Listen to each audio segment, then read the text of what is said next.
pessoal, tudo bem? Eu sou a professora Malu Ramos. Sejam bem-vindos a mais um Informando. Continuamos hoje com a nossa série O Papel da Educação Física no Contexto Escolar.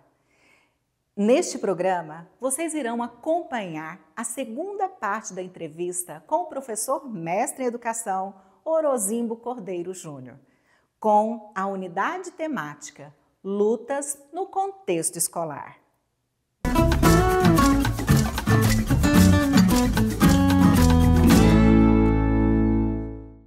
Na primeira parte da nossa entrevista, o professor Orozimbo pôde nos esclarecer sobre o papel das lutas no contexto escolar.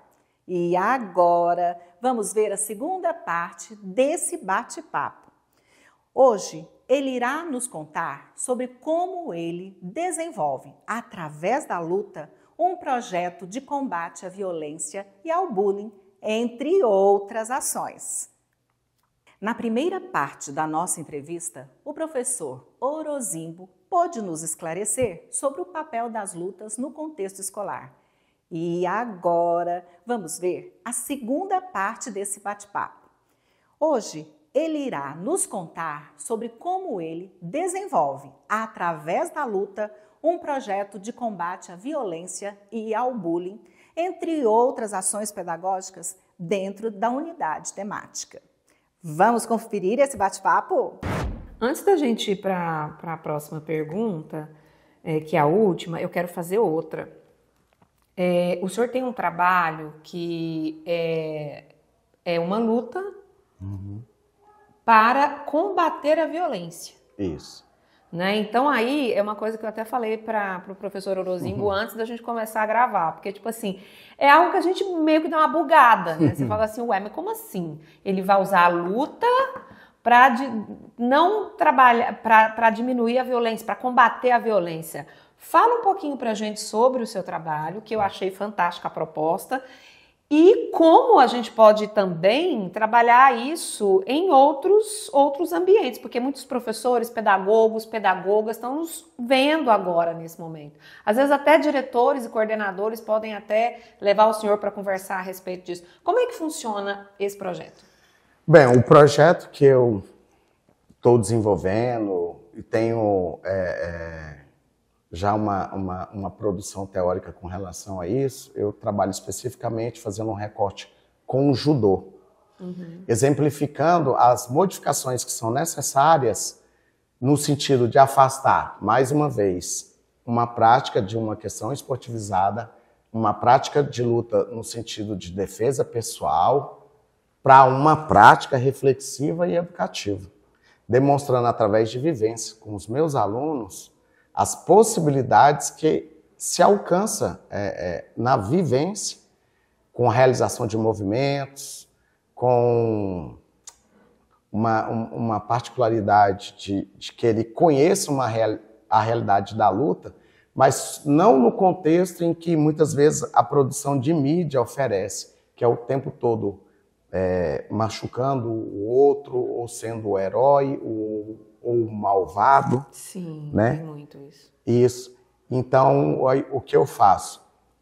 Eu mostro através de um recorte histórico, eu pego basicamente a sociedade japonesa no período Tokugawa para o período da Era Meiji.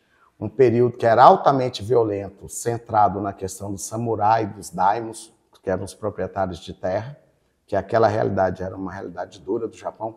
Inclusive, existe agora uma série que é colocada Shogun. Se você tiver a oportunidade de ver, você vai ver o Shogun, com X. Shogun, que significa para adultos, tá? Que significa comandante militar. Shogun. Uma série que mostra o conjunto de transformação.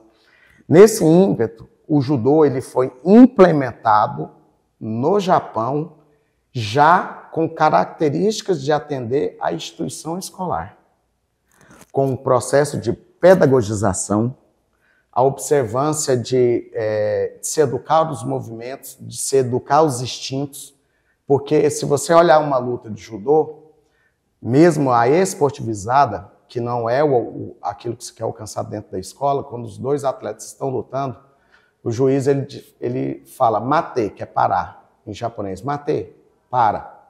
E automaticamente aqueles atletas, por mais força que eles estejam empenhando em lutar um com o outro, o que eles fazem? Eles controlam aquele instinto, aquela agressividade que precisa cessar com uma palavra. Rapaz.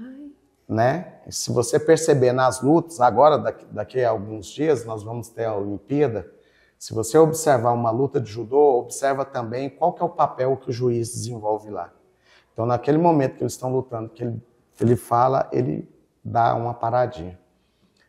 Então assim, eu utilizo o judô passando pelos princípios curriculares, 5 princípios curriculares da pedagogia histórico-crítica e da pedagogia crítico-superadora, e aí eu vou criando os elementos. Por exemplo, o que é fundamental, o que fundou